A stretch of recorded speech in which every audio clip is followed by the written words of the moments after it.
"You're not coming to the wedding," my mother said, voice flat. "We already told everyone you refused. You're too jealous, too bitter, and too unstable to watch your sister be happy." My father laughed in the background. "For once in your life, don't embarrass this family by showing up." I didn't argue. I never won in that house. 2 days later, the groom's mother texted me a screenshot of what my parents had been telling her guests. I read it twice. Buried in their story about my jealousy was one quiet line about money that had once been raised in my name, money I never received and never knew existed. I forwarded a single message. 10 minutes later, my mother called 6 times in a row. "My name is Eleanor Butcher, I'm 34 years old." And the message I sent back didn't just answer their lie. It made sure the people who once gave money in my name finally learned where it actually went. Before I tell you what happened next, please take a moment to like and subscribe, but only if you genuinely enjoy this story. Also, drop your location and local time in the comments. I'd love to know where you're listening from. Let me start where the habit started, because none of this makes sense unless you understand what I had already agreed to be. I grew up as the one who figured things out. My mother had a phrase for it. "Ellie always figures it out," she'd say, and she didn't mean it as a compliment. She meant it the way you'd describe a reliable appliance. When the water heater broke, when the car wouldn't start, when someone forgot to pay a bill and the lights were about to go off, Ellie would figure it out. My sister Genevieve, 5 years younger, was the one you celebrated. I was the one you called. I don't say that with bitterness, or I'm trying not to. For most of my life, it just felt like weather. Some families have a designated pilot and a designated passenger, and I was the pilot, and I told myself pilots matter more anyway. I built a life on that idea. I moved to Chicago in my 20s. I became a pediatric nurse at a children's hospital, a good one, the kind of job where people trust you with the worst days of their lives, and you learn to stay calm inside chaos. I paid my own bills. I never asked my parents for $1. Somewhere along the way, I decided that if I could just be useful enough, competent enough, the affection would eventually catch up to the need. Being needed felt close enough to being loved that I'd stopped checking the difference. Columbus, where my parents live, is about 355 miles from my apartment. 5.5 hours by car, a little over an hour by plane if the flights cooperate. For years, I made that drive whenever something went sideways. I kept a note on my phone, an actual list of the things I quietly handled. Their mortgage the winter my father's hours got cut. Genevieve's security deposit when she was 23 and short. The vet bill when their dog got sick. The list was long, and I never showed it to anyone, because showing it would have meant I was keeping score, and keeping score was for people who weren't really family. I want you to understand that I wasn't stupid about them. I saw the favoritism. I just decided it was survivable. Every family has a favorite, I told myself, and being the responsible one at least came with a kind of dignity. I could live without the parade as long as I got to be the person the parade depended on. The year everything shifted was 2022. I got sick. Thyroid cancer, caught early, which is about the best version of a bad sentence you can get. There was surgery, then radioactive iodine treatment, then months of feeling like a phone at 4% battery. I had good insurance through the hospital. It covered most of it. I paid a little over $4,000 out of pocket that year, and I paid it myself, in installments. And by the end of the year it was done. I'm telling you that number now, $4,200, because it matters later in a way I didn't see coming. What I remember most about that year wasn't the fear, it was the kindness. For the first time in my life, my family showed up. Not in person, they were 300 miles away, but the phone rang. Casseroles arrived from people at my parents' church, St. Bartholomew's, mailed in coolers, which is a very specific kind of love. My Aunt Prudence, my father's older sister, and the moral spine of that congregation, called me every Sunday. "The whole congregation is praying for you, sweetheart," she said once. "You're not alone in this." I cried after that call. I thought, finally, I thought the worst year of my life had accidentally given me the one thing I'd been trying to earn for 3 decades. I thought getting sick had made them see me. There was one strange moment I brushed off. A cousin, at a distance, over text, wrote something like, "So glad the fund is helping." I remember reading it and thinking he'd confused me with someone else. What fund? I never asked. I was tired and I was grateful, and I didn't want to poke at a kindness and watch it turn into a misunderstanding, so I let it go. I've thought about that decision a lot since. If I had asked what fund in the fall of 2022, this would be a very different story. I didn't ask. I wish I had. By the end of that year, I was in remission. And here is the part I didn't notice at the time. The phone stopped ringing. The casseroles stopped. Aunt Prudence went back to a card at Christmas. The kindness had arrived like a tide, and it went out like one too. And I told myself that was normal. People move on. Crises end. I went back to being the pilot. And the family went back to calling me only when something needed figuring out. Then, in the summer of 2025, Genevieve got engaged. His name was Theodore Langley. Good family, the kind my mother described using the word established, which in her vocabulary meant they had money that was older and quieter than ours. His mother, Rosalind Langley, was the sort of woman who wrote thank you notes by hand and remembered your children's names. My parents were thrilled in a way I recognized instantly. This wasn't just their daughter getting married. This was their family being seen finally by people who mattered. The wedding wasn't a celebration, it was an audition. And auditions, in my family, meant somebody had to handle the logistics. Guess who? "You'll help behind the scenes, right, Ellie?" Genevieve asked me over the phone a few weeks after the engagement.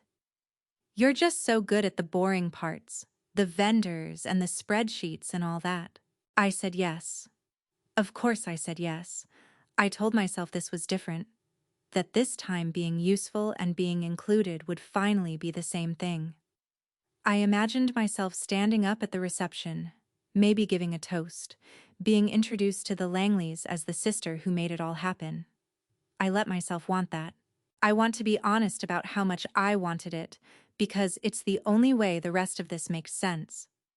I wasn't a fool who couldn't see them clearly.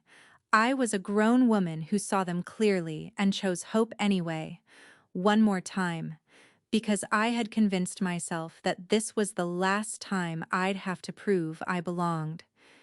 If I did the wedding well enough, I thought, they'd never be able to look at me again as anything but essential.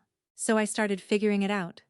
I took over vendor coordination from Chicago, 300 miles away, in the evenings after 12-hour shifts. And a few weeks in, my mother called and said, in the specific too casual voice she used when she was about to ask for money, that the florist needed a deposit and her card was maxed, and could I just handle it and they'd settle up. "We'll settle up." That was the phrase. My mother had been saying, "We'll settle up" my entire life, and not once, in 34 years, had we ever settled anything. I knew that. I sent the deposit anyway. $1,900. I wrote it on my phone list out of habit, and I told myself it didn't matter, and I put my phone down and went to sleep. I didn't know it yet, but I had just paid with my own money to be kept out of a room. The first sign wasn't a slammed door. It was an omission, and then another, small enough each time that I could talk myself out of it. There was a dress fitting for the family that I heard about afterward. "Oh, we didn't think you'd want to drive all that way just for that," my mother said. "You're so busy up there." There was an engagement photo shoot with the whole family, and when I saw the pictures online, I wasn't in a single one. There was a vendor email thread. My vendors, the ones I was managing, the deposits I had personally paid. And I noticed one afternoon that a new message had gone out to the whole planning group and I hadn't been copied. Not removed. Just not included. As if I'd never been on it. Each one alone was nothing. A busy family forgets things. That's what I told myself the first time, and the second, and the third. It was the fourth that made my stomach drop. Because 4 times isn't a pattern of forgetting. 4 times is a pattern of something else. Then Genevieve texted me the schedule for the rehearsal week, and 30 seconds later texted again. Ignore that, wrong thread LOL. But I'd already seen it. The message had come from a group chat, and the chat had a name. Wedding crew, with a little ring emoji. And in the visible part of the screen, above the schedule, was a line from my mother that read, "Keep E out of the loop for now. Keep E out of the loop." I read it 4 times. I am E. I was the one who paid the florist. I was managing the vendors. They were now looping around me. There was a whole coordinating group for my sister's wedding, and I had been deliberately, in writing, left out of it, while still being asked to do the work. What thread? I typed back. Nothing. Just the vendor stuff. Don't worry about it, Genevieve wrote. And then, 90 minutes later, from the same sister who had just watched me discover I'd been cut out of the planning group, came this. Hey, can you cover the photographer's second deposit? Mom's card is having issues again. You always come through. I sat with my phone in my hand for a long time. They wanted my money in the room even when they didn't want my name in the chat. I remember thinking, very clearly, that this was a new kind of thing, that I had crossed from being underloved into being actively used, and that I did not yet understand why the distinction mattered so much to them. Because it clearly did. You don't keep someone out of the loop and keep their credit card in the loop unless the loop contains something you need them not to see. There was one more small thing that week, and at the time it just felt like coincidence. A great aunt I barely spoke to sent me a message out of nowhere. We understand you're in a fragile place right now, honey. No one blames you. Fragile place. I hadn't told her anything. I wasn't in a fragile place. I was working doubles and paying for a wedding I wasn't invited to help plan, but fragile wasn't the word. Then, 2 days later, a family friend used the exact same phrase. Such a shame you're going through a fragile time. And then a third person, an old neighbor, on a comment thread, referred to me being in a difficult season. Nobody had asked me how I was, but somehow they all already knew the answer, and they'd all been given the same words to say it in. That's when I understood I wasn't just being excluded. There was a script. And the script was about me. The phone call came about 2.5 weeks before the wedding. I already knew something was wrong because my mother almost never called me first. When my name lit up her contact photo on my screen, my whole body went still the way it does at work right before a code. That flat professional calm that comes down over you when you know the next 60 seconds are going to be bad. Eleanor, she said. No hello. You're not coming to the wedding. I said nothing at first, which was a mistake, because silence with my mother is a vacuum she immediately fills. We already told everyone you refused. You're too jealous, too bitter, and too unstable to watch your sister be happy. She said it in a flat, rehearsed way, the way you read a statement you've practiced so it comes out clean. I counted the word jealous. She used it 3 times in that one call. Jealous of your sister. Too jealous to be gracious. Everyone knows how jealous you've always been. In the background I heard my father laugh. Then his voice. Closer. Pleased with himself. For once in your life, don't embarrass this family by showing up. And I said, okay. Not because I agreed. Not because it didn't cut. It cut so deeply that I felt it in my hands. I said okay because I had just heard something practiced, and I have learned, in 34 years, that practiced lies are never really about the person they describe. My mother hadn't called to hurt me, though she'd managed that too. She'd called to confirm that I'd play the role I'd already been assigned in a story she'd finished writing weeks ago, and in that moment, the only power I had was to not give her the fight she was braced for. So I said okay, and I hung up, and I sat on my kitchen floor for a while, and I did not cry, which surprised me. What I felt wasn't grief yet. It was suspicion. Because the story didn't make sense. If they simply didn't want me there. If I embarrassed them. If I was the family disappointment. The easy thing would have been to just not invite me and say nothing. People do that all the time. Quiet exclusion. Instead, they had built an entire public narrative. They had told everyone. They had rehearsed the words. They had planted the phrase fragile place like seeds across 3 states. You don't build a story that carefully to keep someone out of a party. You build it to keep them away from a question. Over the next 2 days, I watched the public version of me spread, and it was worse than the phone call. A woman from my parents' church, someone I'd met twice, sent me a private message. Praying you find peace with your sister's happiness, Eleanor. Bitterness only hurts the one who holds it. I hadn't spoken to this woman in years. There was a comment on one of Genevieve's engagement photos, public, from a family friend. So sorry your sister couldn't set aside her feelings for your big day. You handle it with such grace. Dozens of people had liked it. These weren't people guessing. These were people who had been told, and told carefully, and told in a way designed to make them pity my sister and disapprove of me before I ever entered a room. Whoever built this story had spent real effort on it. And people don't spend that kind of effort on a wedding guest list. They spend it protecting something. I kept coming back to the effort. Why make me the villain? Excluding me was free. Slandering me across an entire congregation was expensive. Socially, it cost them something to say those things, to maintain them, to coordinate them. Nobody pays that price for nothing. And then I remembered the congregation, St. Bartholomew's, the same church that had prayed for me in 2022, that had sent the casseroles, that had... A cousin's stray text floated back up. Had a fund. And I remembered something my Aunt Prudence had said months ago, brightly, when the wedding was first announced. Everyone from St. Bart's will be there, dear. The whole church is coming out for Genevieve. The whole church. The same people who had opened their wallets for me when I was sick would be sitting in those pews watching my sister get married. And suddenly, keeping my face out of that specific room, in front of those specific people, made a very particular kind of sense that I could feel, but not yet name. I opened my old messages from 2022, the ones from when I was sick, the ones I'd been too tired and too grateful to examine, and I started reading them differently. Not as a scared patient, but as someone trying to figure out what she'd missed. That was Thursday night.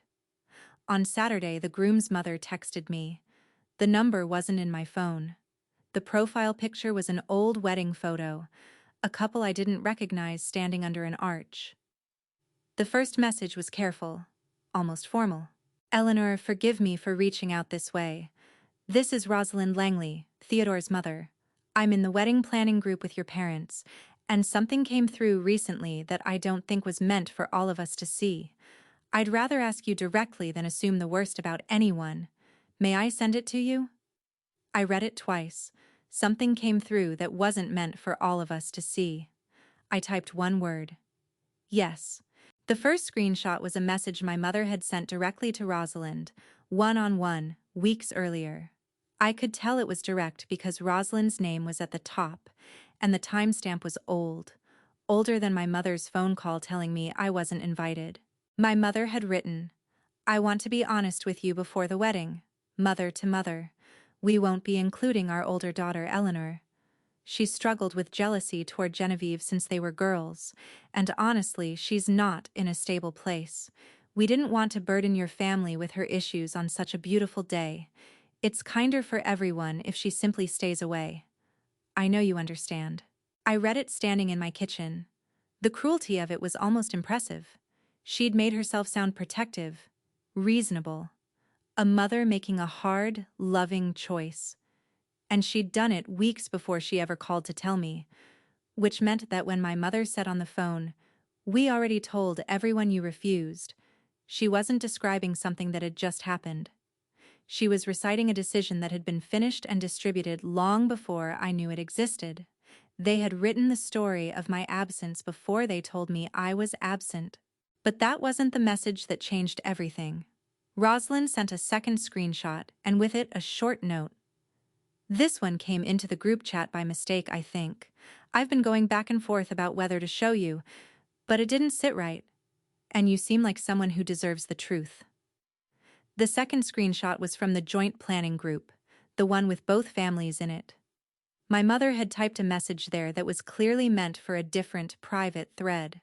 It read, "Just make absolutely sure Eleanor stays in Chicago. If she's standing in that church with the St. Bart's people, someone is going to bring up the money we raised for her. And I am not having that conversation in the middle of Genevieve's wedding. The money we raised for her. I want to tell you I understood it all at once, but I didn't. I read it 3 times before the words rearranged themselves into a shape. The money we raised. Not the money we spent, or the money we owe. The money we raised. Raised from people. Raised from the St. Bart's people. For her. For me. I had never asked anyone to raise money for me. I had never received money that anyone raised. And the one careless slip, the one message my mother sent to the wrong chat. My mother, who was never careless about money, ever. She had just handed to the exact person she was trying most in the world to impress. I went back into my 2022 messages, and this time I knew what I was looking for. It took 20 minutes. It was in the big family thread, the one with all the aunts and uncles and cousins from that August. My mother had written it herself. "Please, everyone. Our Eleanor is drowning in medical bills she has no way to pay. The treatment has been more than any of us imagined. Whatever you can give toward her care, please give it. God will remember every dollar. Drowning in medical bills she has no way to pay." I sat down. I pulled up my own records. The ones I keep because I'm the kind of person who keeps records. My insurance statements from 2022. My out-of-pocket total for the entire year of cancer treatment, $4,200 and change. Paid in installments. Paid off by December. Paid by me. I was a nurse. I understood my own coverage better than almost anyone in that family could have. I was never drowning. There was never a debt I couldn't pay.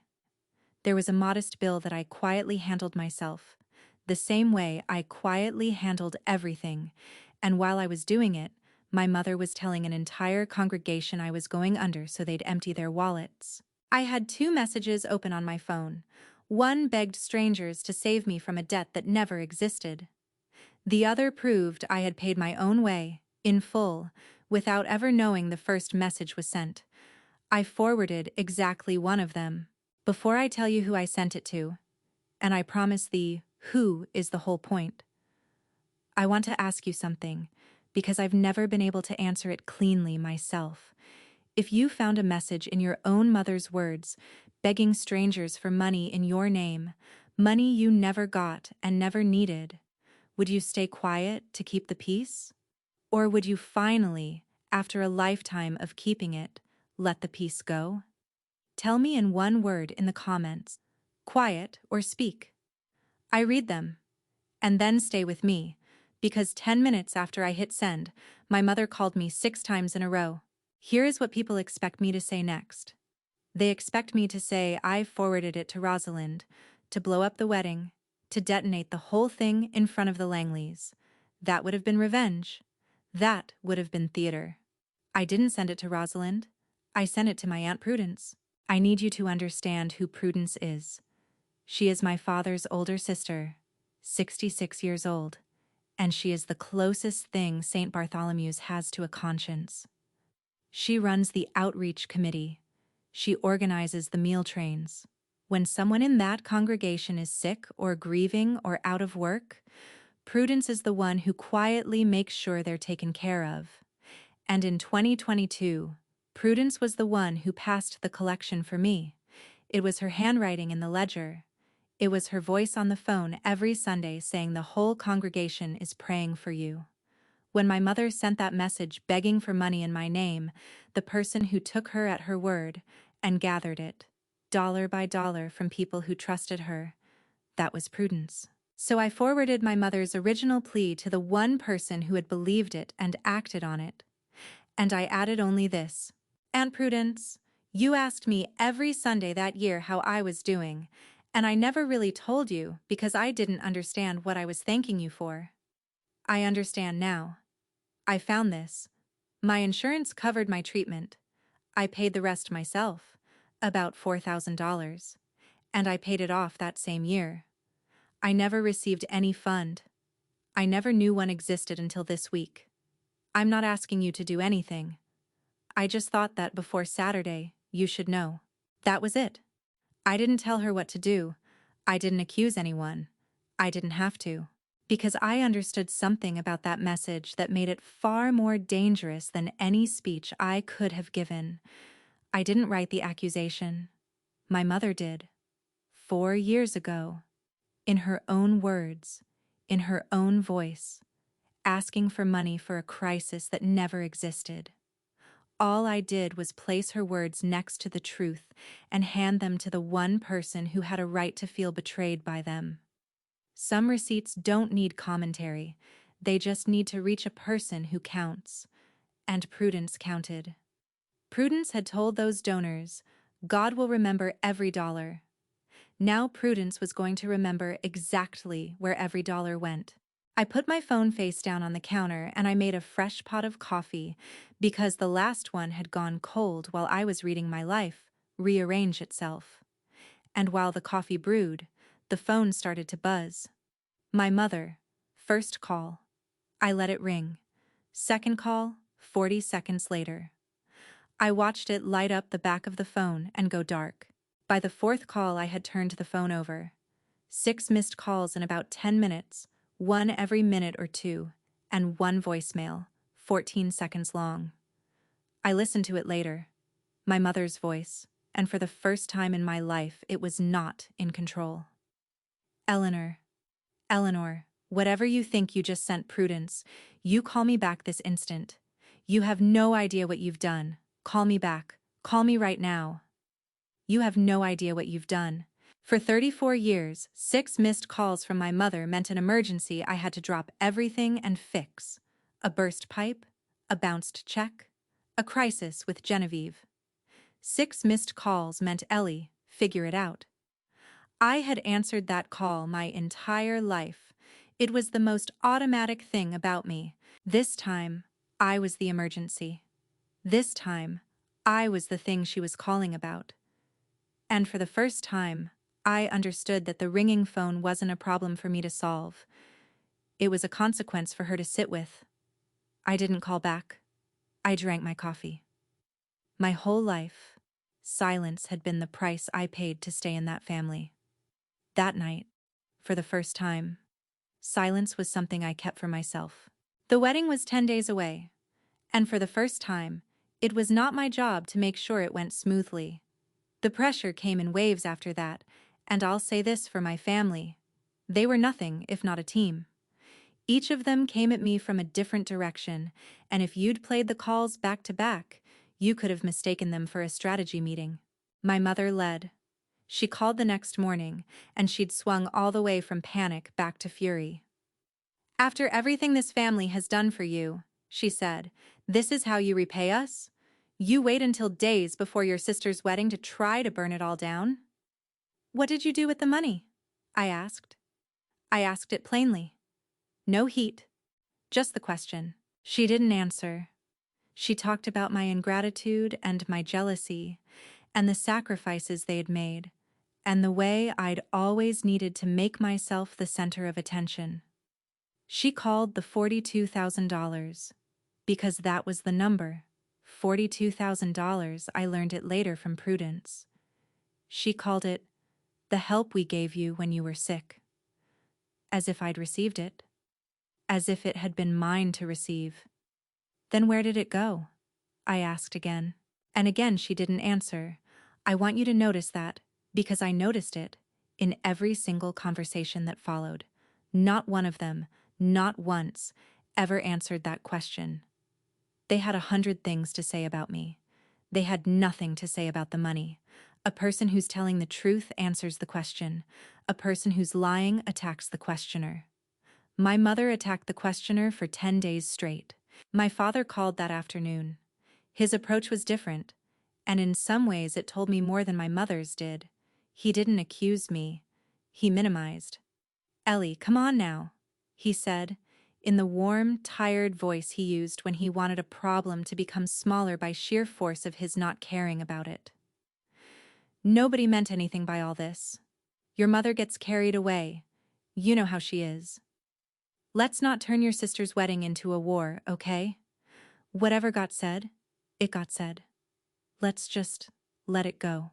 "You laughed," I said, on the phone, "when you told me not to embarrass the family." There was a pause. "That's just how I talk, honey." And then he said the thing he didn't mean to say, the thing that rearranged him in my mind the way the screenshot had rearranged my mother. "Look," he said, exasperated, "I told your mother years ago that fun business was going to come back on us someday. I told her. But there's no point dragging it all up now. I told her that fund business would come back someday." So he'd known. He had always known. He hadn't raised the money and he hadn't spent it. But he had known for 4 years that it existed and where it had gone and what it really was. And he had said nothing, because saying something would have meant a fight with my mother, and my father would rather let his daughter be slandered across a congregation than have a fight with my mother. His silence hadn't been ignorance. It had been comfort. He'd chosen his own peace over my name, quietly, for years, and he'd hoped I'd simply never find out. That somehow hurt more than my mother's lie. My mother was cruel. My father was just comfortable. Genevieve called that night. My sister, the bride, 10 days from her wedding, and when I saw her name, I felt the old reflex kick in, the one that said, protect her, help her, make it easier for her. I let it ring twice before I answered. She was crying, or doing the thing that sounded like crying. "Why do you always have to make everything about you?" she said. "This is supposed to be the happiest day of my life, and you're trying to ruin it. I love you, Ellie, I do, but you are ruining everything." "I've forwarded one message," I said, "to one person, about money that was raised in my name." "It's not even like you needed that money back then," she snapped, and there it was. She'd stopped acting. In her frustration, she'd said the truest thing anyone in that family said the entire time. "It's not like you needed that money. Not, I don't know what money you're talking about. Not, there was no fund." She knew there was a fund. She knew it had been raised for me. She knew I hadn't gotten it. She knew all of it, and her only defense was that I hadn't needed it anyway, so what was the harm in them taking it? My little sister, who I had once believed at least loved me in her limited way, had known the whole time, and her position was that my not needing the money made stealing it fine. I didn't yell. I said, "You just told me you knew." And she went quiet because she heard it too. I saved that voicemail, the same way I'd saved everything else. The last call in that stretch wasn't from my parents. It was from a great aunt. One of the ones who'd used the phrase fragile place, sent, I'm sure, as a kind of ambassador. She started warm and reasonable. "Eleanor, honey, let's just keep this in the family, all right? These things are best handled quietly. We don't need to involve the whole church." "Was it in the family?" I asked. "When you asked the whole church for money?" The line went silent. And in that silence, I heard something new. Not defensiveness, but doubt. She was one of the people who'd given. She was starting to wonder if she'd been lied to, too. She didn't have an answer for me. She just said she had to go, and she hung up. And I understood that the wall of family unity had its first crack. and the crack hadn't come from my anger. It had come from a single honest question that none of them could survive being asked. I didn't have to break them. I just had to stop being the person who helped them avoid the question. The wedding still happened. I want to be clear about that, because people always ask. Genevieve married Theodore Langley on a Saturday in the middle of March, in the sanctuary at St. Bartholomew's, with about 140 guests. Nobody stood up and stopped it. There was no scene. I wasn't there. I was 355 miles away at work, and the truth came for my family without me having to lift a finger. Because the truth, it turns out, was already sitting in every pew. Prudence had the ledger. That's the thing my mother never accounted for. When you raise money through a church, there's a record. Prudence kept it in a hardbound book, in her own careful handwriting, because that's the kind of woman she is. $42,000 collected across the fall of 2022, line by line, name by name, under a single heading, for Eleanor's care. Prudence told me later that after she got my message, she didn't sleep.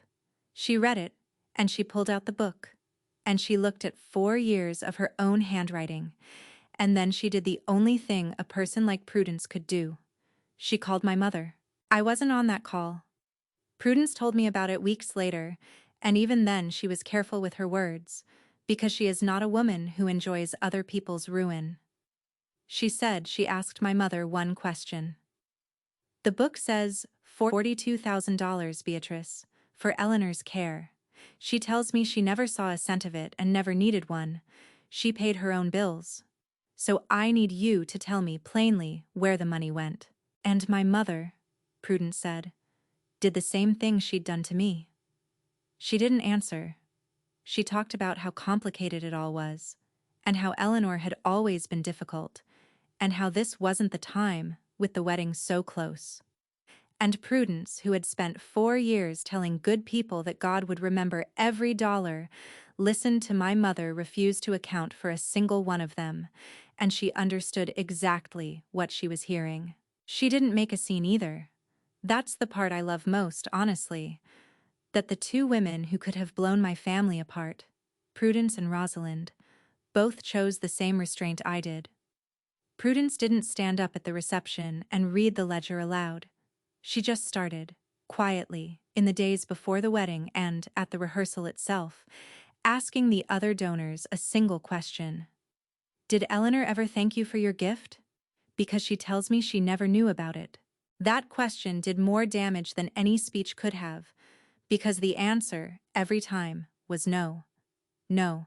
She never thanked me. No, I never heard from her. And people who had given $800, $1,000, $1,500 for a young woman's cancer treatment started, one by one, to do the same math I had done. They looked at the family who'd asked for that money. They looked at the wedding that family was throwing. The flowers, the band, the 140 guests, the established in-laws. They remembered that the sick daughter wasn't even there and had been described suddenly as too jealous and unstable to come. And they started asking, out loud at the rehearsal dinner, the exact question my mother had spent 10 days refusing to answer. One man, I never learned his name, Prudence just called him a good soul from the 8 o'clock service, reportedly said it flatly in front of a table of guests. I gave $800 for that girl's treatment. Somebody explain to me why she's not even in the building.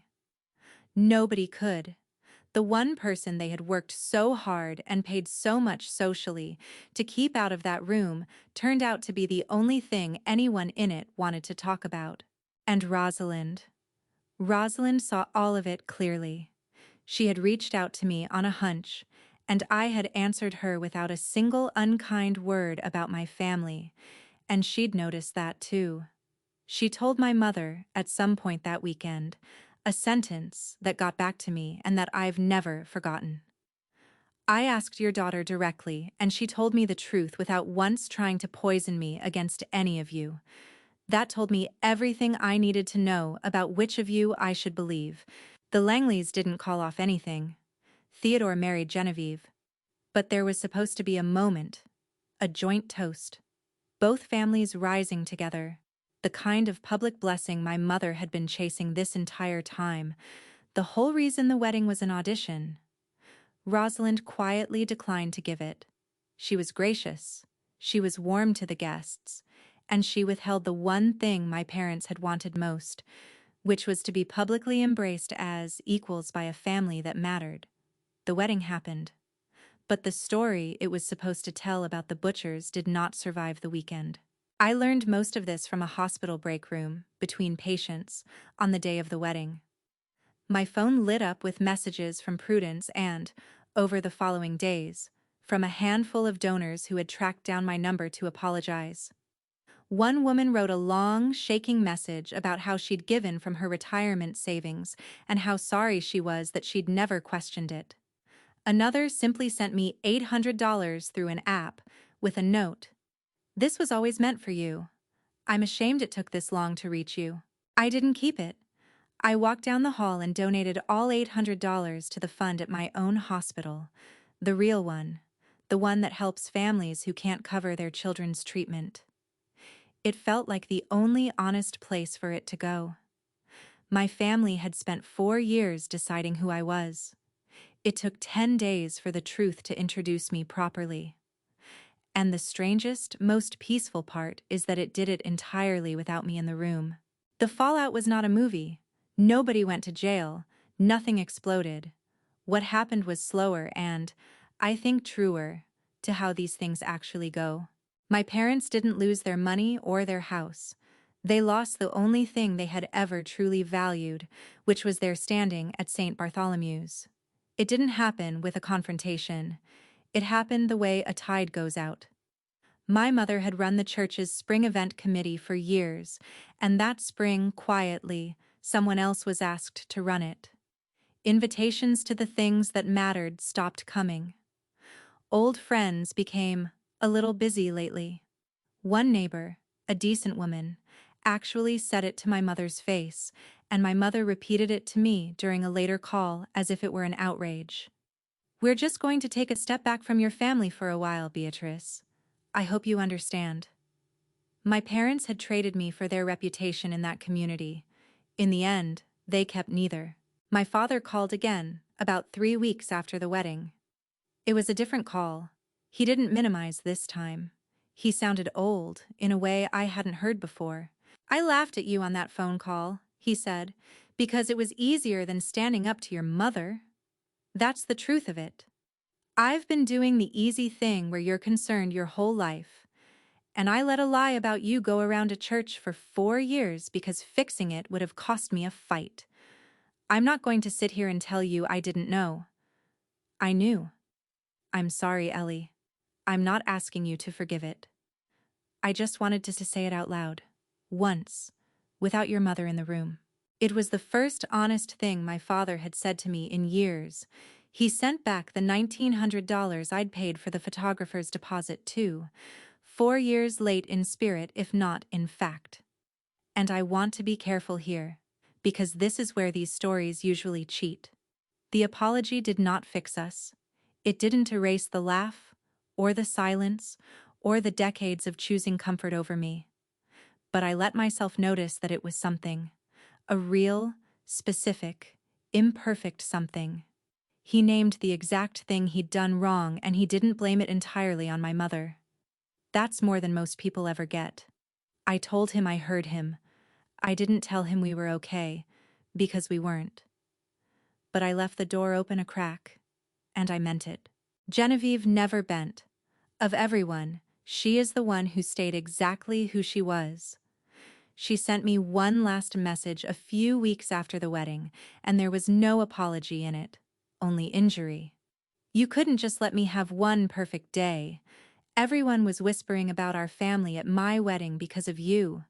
I will never forgive you for that." Read that again. Everyone was whispering because of me, not because of the lie, not because of the money, not because our parents had defrauded a congregation in my name, because of me, for letting it be known. To the very end, my sister believed the tragedy was that people found out, not that any of it was true. She still thought the crime was the exposure and not the theft. I didn't write back. There was nothing to say to someone who was that committed to the wrong sentence. And then I did the thing that actually ended it, and it wasn't dramatic at all. I stopped. I logged into the accounts where I'd set myself up over the years as the quiet backstop. The auto-pay I'd attached to one of their recurring bills, the standing arrangement where I was the emergency card. I removed myself from all of it, not to punish them. To stop volunteering for a role no one had ever thanked me for and everyone had come to expect. My whole life I had believed that if I was useful enough, the love would arrive. I finally understood that I had the arrangement backwards. The usefulness wasn't a path to the love, it was a substitute for it. And as long as I kept providing the substitute, no one would ever have to find the real thing. I'm not angry anymore, I told my mother the last time we really spoke that spring. I'm just finished being useful in place of being loved. You can have a daughter, you can't have a bank. She didn't answer that either. But for once, the silence was hers to keep. It's the middle of May now, about 9 weeks since the wedding, and I want to tell you where I actually am, because the where turned out to matter more than the revenge everyone assumes I was after. I'm still in Chicago. I still work at the same hospital, still take care of other people's children on the worst and best days of their lives. Nothing about my external life looks like a triumph. I didn't come into money. I didn't move somewhere beautiful. A coworker said to me last week, "You seem lighter lately, Elle," and I thought about how to answer that honestly.